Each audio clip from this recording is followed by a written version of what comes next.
ప్రతిసారి కూడా భారతదేశంలో సవాలు స్వీకరిస్తుంది. ఈసారి జమ్మూలో పహల్గాంలో పర్యాటకులకు దారుణంగా రాజీ కలిపి మరోసారి ఉగ్రవాదానికి నాయకులు. ఈ పరిస్థితిలో ప్రధానమంత్రి నరేంద్ర మోడీ గారి నాయకత్వాన భారత ప్రభుత్వం ధీటుగా సమాధానం ఇవ్వాలని చెప్పని నిర్ణయం చేయడం, దానికి అన్ని రాజకీయ పార్టీలు కూడా మద్దతు పలకడం శుభపరిణామం. ఇవాళ సరిహద్దుల్లో పాకిస్తాన్ భారత మధ్య ఎంత వాతావరణం నెలకొన్న పరిస్థితుల్లో భారత జాతి అంతా కూడా కుల మత ప్రాంత తత్వాలకు వ్యతిరేకంగా అందరూ కూడా కలిసికట్టుగా నిలబడి జాతీయంగా ఎక్కువాల్సిన అవసరం ఉంది. ఈ భారతదేశానికి ఎదురైన ఈ సవాల్ని మన ధీటైన సమాధానం ఇవ్వాల్సిన బాధ్యత. వీళ్ళే వాళ్ళ ప్రజల్ని సమాయత్తం చేయడానికి, ప్రజల్లో దేశభక్తిని ప్రేరేపించడానికి జనసేన అధినేత శ్రీ పవన్ కళ్యాణ్ గారు 3 రోజుల కార్యక్రమం జరిగింది.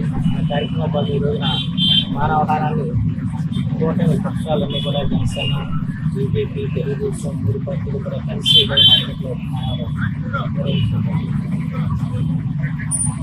ఈ రోజున మనందరం కూడా కలిసికట్టుగా నడవాల్సిన పరిస్థితి. మన ముఖ్యమంత్రి చంద్రబాబు గారు, ముఖ్యమంత్రి పవన్ కళ్యాణ్ గారు స్వయంగా వెళ్ళి విశాఖపట్నంలో చంద్రబాబు గారి కావాలో ముఖ్యం గారికి ఇద్దరికి కూడా వారి అశ్వపట్నం కుటుంబానికి గౌరవాన్ని వారిద్దరు కూడా మన తెలుగు వారు అక్కడికి ఆనందంగా ఆహ్లాదంగా జరగడానికి రాజకీయాలు వెళ్ళి అక్కడ ఉగ్రవాద చేతులు ఆదరవడం హృదయాన్ని ఖచ్చితంగా ఎవరినైనా కూడా చాలా బాధ చేస్తారు. అందులో చాలామంది పెళ్లి చేసుకుని నాయకుడిని చెప్పి వెళ్ళి బాధపడే విడిచి పడతాం. ఆ భార్య చాలా బాధ రిస్కులు కూడా వారందరికీ కూడా ఆ కుటుంబానికి వారి యావత్తు జాతి కూడా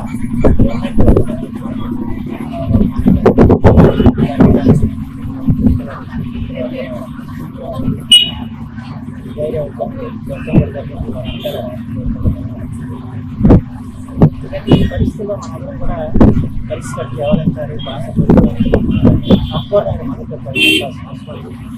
ఏ రాకపోయినా ఏ చర్య చేపట్టినా మనందరం కూడా ముక్తగట్టంతో దాన్ని బలపరచాల్సిన బాధ్యత మాత్రం ఇలాంటి ముఖ్యంగా దాడులు భవిష్యత్తులో జరగకుండా శాశ్వత పరిష్కారం హాస్పిటల్లో జరిగిన ఉగ్రదాడిని పవన్ కళ్యాణ్ పవన్ కళ్యాణ్ గారు ఇచ్చారు. మన శాసనసభ్యులు గారు వెలుగుసారి గారు రోజు అవనగట్లో ఈ కార్యక్రమం చేపట్టడం జరిగింది. దీనికి ఈ రోజున అక్కడ జరిగిన ఉగ్రదాడి మామూలు విషయం కాదు. ఇవాళ చాలా పైశాచికంగా వాళ్ళు చర్య చూస్తుంటే కేవలం హిందువుల మీద దాడిగా పరిగణించాల్సిన అవసరం ఉంది. ఇది హిందూ మతాన్ని, హిందూ దేవాలయాలను ఇప్పటికే అనేక చోట్ల మరి వాళ్ళ వెస్ట్ బెంగాల్లో కానీ ఎక్కడైనా అనేక దాడులు జరుగుతున్నాయి. దీన్ని తీవ్రంగా పరిగణించాల్సిన అవసరం ఉంది. ఇప్పటికే మరి నరేంద్ర మోడీ గారు ఆర్టికల్ 370 తీసుకొచ్చారు. అలాగే దాని తర్వాత మరి ప్రభుత్వాలు ఇవన్నీ కూడా ఒక సామరస్యంగా ఉండాలనే ఉద్దేశంతో, మంచి ఉద్దేశంతో భారతదేశం బాగుండాలి, భారతదేశాన్ని ఇంకా ముందుకు తీసుకెళ్ళాలి, 2047కి మరి వికసిత భారత్గా తీసుకెళ్లాలనే ఉద్దేశంతో అయితే ఇవాళ అనేక దుష్టశక్తులు ప్రవేశించి ఇలాంటి దుశ్చర్యలు చేయడం తీవ్రంగా ఖండిస్తున్నాం. మరి రాబోయే రోజుల్లో తగిన మూల్యం చెల్లించుకుంటారు. ఎట్టి పరిస్థితుల్లో వాళ్ళని వదిలిపెట్టే ప్రసక్తే ఉండదు.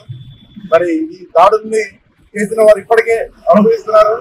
మరి గత 60 సంవత్సరాలు చేసిన ఒప్పందాన్ని మరి నిలుపుదల చేయడం, మరి ఇప్పటికే పాకిస్తాన్ ని మరి అక్కడ నీళ్లు నిలుపుదల చేయడం ఇలాంటివన్నీ ఇప్పటికే మొదలు పెట్టారు. మరి ఎవరైతే పాకిస్తాన్ వాళ్ళు ఇక్కడ ఉన్నారో వాళ్ళందరూ బయటకు తీసుకోమని చెప్తాం. ఇవన్నీ చూస్తుంటే రాబోయే రోజుల్లో ఎట్టి పరిస్థితుల్లో ఉగ్ర దాడిని ఎవరైతే చేశారో వాళ్ళు ఎట్టి పరిస్థితుల్లో వాళ్ళు తగిన మూల్యం చెల్లించుకోవడానికి తెలియజేస్తూ ఈ అవకాశం ప్రజలందరికీ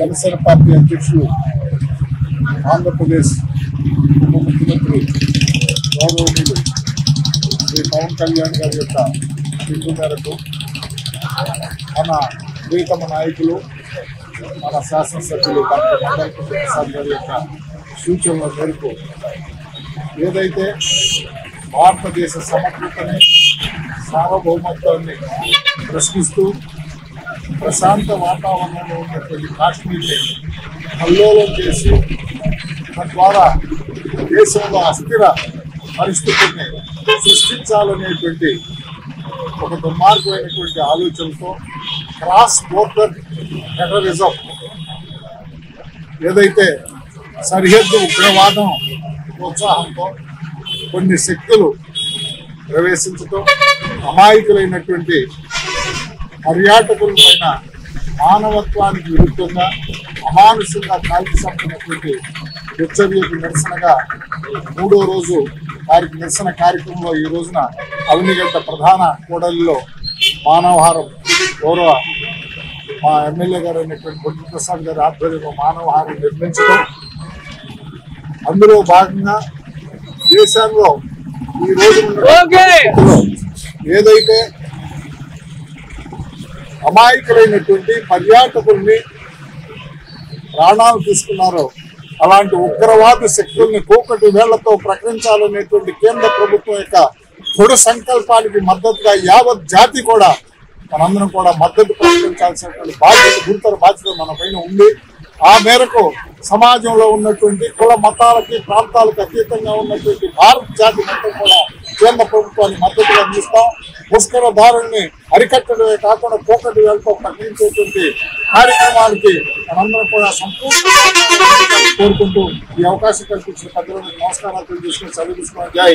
4 రోజుల క్రితం ఏదైతే భారతదేశంలో ఉన్న కాశ్మీరులో ఉగ్రవాదుల దాడిలో దాదాపుగా 28 మంది మరణించడం, అదే రకంగా చాలా మంది గాయపడటం కూడా జరిగింది. భారతదేశంలో ఉన్న పర్యాటక రంగంలో పర్యాటక కేంద్రంలో కాశ్మీరు పర్యాటక కేంద్రానికి వేసవిలో అందరూ కూడా వెళ్తూ ఉంటూ ఉగ్రవాదుల ముష్కర దాడిలో చనిపోవడం కూడా జరిగింది. 3 రోజులుగా మరి ఉప ముఖ్యమంత్రి గారు పవన్ కళ్యాణ్ గారు పిలుపు మేరకు రాష్ట్రం అంతా కూడా మరి నిరసన కార్యక్రమాలు చేస్తూ వివిధ రకాలుగా అవనిగడ్డలో మన శాసనసభ్యులు మండలి బుద్ధ ప్రసాద్ గారి నాయకత్వంలో మూడవ రోజు అయినటువంటి ఈ రోజు మానవహారం కూడా ఇవాళ ప్రకటిస్తూ కూడా జరిగింది. మానవహారం కూడా చేస్తున్నాం.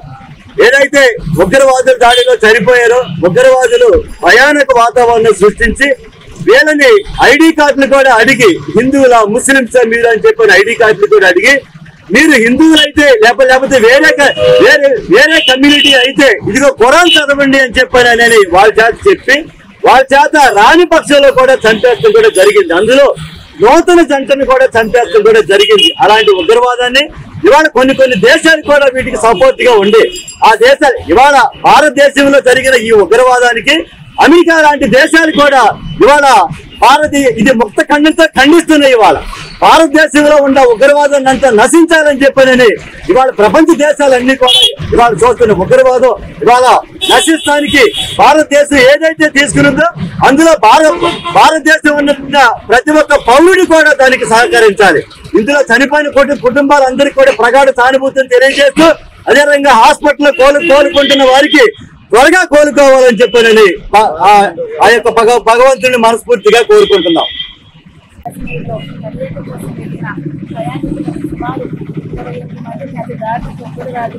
మతం పేరుతో ముస్లింస్ హిందువులను తెలుసుకుని మరి చెప్పిన ఘటన మనం అందరం చూస్తున్నాం. దీన్ని బట్టి మనకి ఏమర్థం అవుతుంది, మన దేశం శాంతి భంగం కలిగించాలనే ఒక ఉద్దేశంతో ఉగ్రవాదులు మన దేశంలోకి ప్రవేశించి ఇంత దారుణానికి పాటుపడ్డారు. ఇలాంటి ఉగ్రవాదాన్ని మనమందరం పూర్తిగా అందరం కలిసికట్టుగా కృషి చేసి ఈ ఉగ్రవాదాన్ని పూర్తిగా నాశనం చేయాలని చెప్పేసి కోరుకుంటున్నాను. మన డిప్యూటీ సీఎం పవన్ కళ్యాణ్ గారి ఆదేశాల మేరకు మన ఎమ్మెల్యే గారి బుద్ధ ప్రసాద్ గారి నాయకత్వంలో 2 రోజుల నుంచి మనము నిరాహార జరుపుకోవడం జరుగుతుంది. ఈ రోజు 3వ రోజు భాగంగా మానవహారం అని గత 3 రోజుల క్రితం భారతదేశంలో కాశ్మీర్ ప్రాంతంలో జరిగినటువంటి పర్యాటకులపై దాడి చాలా అమానుషకరం. ఈ యొక్క దాడిని జనసేన పార్టీ అధినాయకులు రాష్ట్ర ఉప ముఖ్యమంత్రి వర్యులు శ్రీ పవన్ కళ్యాణ్ గారు ఖండించి ఈ యొక్క దాడి జరిగిన ఏదైతే కాశ్మీర్ పర్యాటకులపై జరిగిన దాడిని 3 రోజులు ఆయన సంతాప దినాలుగా ప్రకటించి ఆ 3 రోజుల పాటు కూడా కార్యక్రమాలు నిర్వహించాలని జనసేన పార్టీకి సూచన చేయడం జరిగింది. అందులో భాగంగా మా నియోజకవర్గ శాసనసభ్యులు గౌరవనీయులు డాక్టర్ మండల బుద్ధిప్రసాద్ గారి ఆదేశానుసారం 2 రోజుల పాటు కవ్వొత్తుల నిరసన ప్రదర్శించడం జరిగింది. ఈ రోజు 3వ రోజు అయినటువంటి ఈ రోజు మానవహారం నిర్మించి ఈ యొక్క కార్యక్రమాన్ని నడపడం జరిగింది. అయితే ఈ భారతదేశంలో స్వేచ్ఛ, సౌభ్రాతృత్వం, శాంతి ఇవన్నీ కూడా మనుగడలో ఉన్నాయి కాబట్టి అన్ని రకాల కుల మత ప్రాతిపదికన ఉన్నటువంటి అన్ని మతాల వారు, అన్ని కులాల వారు స్వేచ్ఛగా జీవిస్తున్నారు. ఇటువంటి దేశంలో ఇటువంటి ముష్కరులు, ఇటువంటి దొంగలు ఈ దేశంలో చొరబడి ఇటువంటి పర్యాటకుల పైన ఈ దాడి చేయడం చాలా అమానుషికరం, అమానవీయం. మరి ఇటువంటి దాడి భవిష్యత్తులో మరి జరగకోకుండా ఈ దేశ రాజకీయ నాయకులు, రాజకీయ పార్టీలు అన్ని కూడా ఒక తాటిపైకి వచ్చి సరైన ప్రణాళిక చేసి వీళ్ళందరినీ కూడా అంతమొందించాలని చెప్పేసి ఈ సందర్భంగా కోరుకుంటున్నాను. జై హింద్, జై జనసేన, భారత్ మాతాకి भारत माता के भारत माता के भारत माता के जोहार काश्मीर मृत वीरुలకు जोहार काश्मीर मृत वीरुలకు जोहार काश्मीर मृत वीरुలకు ఉగ్రవాదం ఉగ్రవాదం ఉగ్రవాదం ఉగ్రవాదం ఉగ్రవాదం जोहार काश्मीर मृत वीरुలకు जोहार काश्मीर मृत वीरुలకు जोहार काश्मीर मृत वीरुలకు जोहार काश्मीर मृत वीरुలకు भारत माता के भारत माता के भारत माता के भारत माता के नशिंचाली नशिंचाली नशिंचाली नशिंचाली नशिंचाली जोहार